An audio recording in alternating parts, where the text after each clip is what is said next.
Joining me now is Senator Maria Cantwell. She's Democrat of Washington. She's a member of the Senate Finance Committee. Senator, it's good to have you on. First, will you just explain what this legislation would do?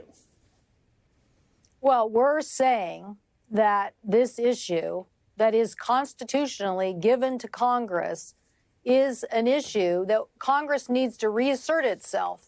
The fact that a president can throw an economy, not just ours, but a global economy, into such havoc without really consulting or talking to Congress, who really were the agent of our constituents, and do all of that without any kind of input is just wrong. So we're saying that Congress should pass this legislation, reassert our control over this trade policy, and require the president to get approval for these actions. When this bill came out, again, co-sponsored with Chuck Grassley, has 7 Republicans on it, which is, that is impressive math given where the country is, right? That's a shockingly high degree of bipartisan consensus given how the math has been working normally.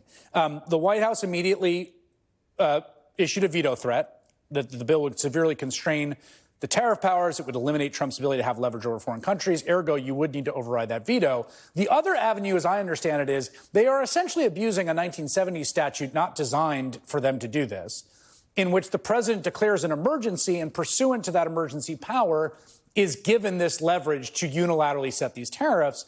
And my understanding is there are efforts afoot in both houses to essentially push a resolution that would revoke that emergency declaration. Do I have that right?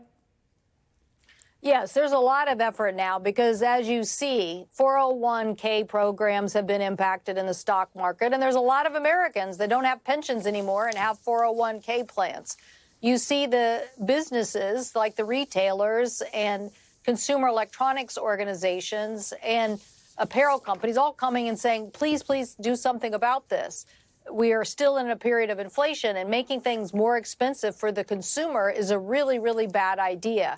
So our colleagues now are joining discussions about how to reassert our role in this. So the same legislation that Senator Grassley and I introduced was introduced in the House of Representatives with a number of Democrat and Republican co-sponsors. And this is after the president threatened his veto.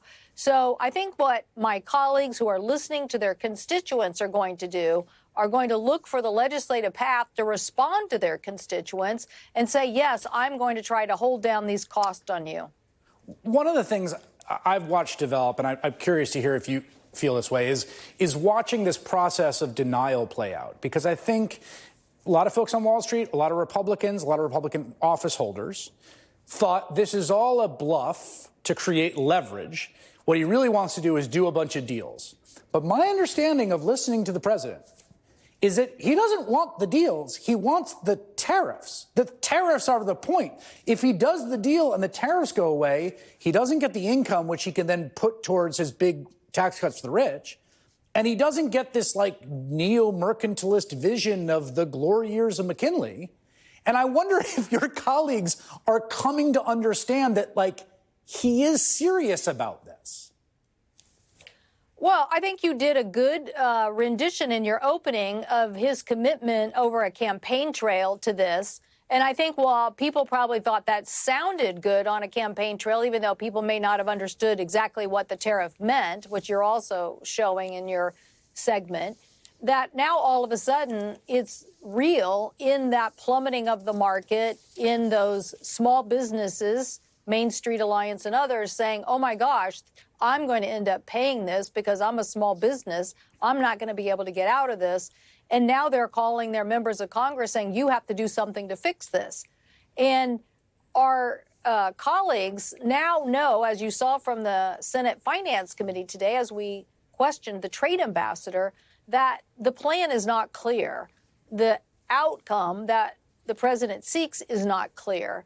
And so I do think that they caught people off guard. The size and the scope, and, a lot's been made of different countries. Why would you even, try to retaliate on them? Is all been now seeping into our colleagues. And I think it's a really bad place to be. You don't want to have anybody between you and your constituents. You want to listen to what they say. And they're giving a very clear signal right now.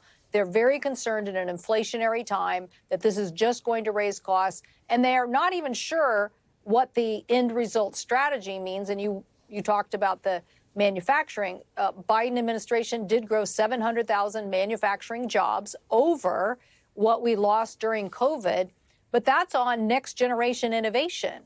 That's on next generation energy. That's on, bringing the semiconductor supply chain back.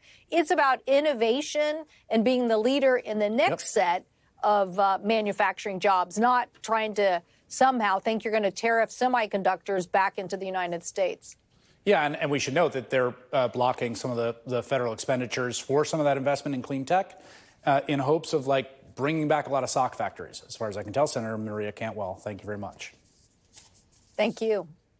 Coming up, stocks sink as investors give up hope on a deal to remove Trump's tariffs.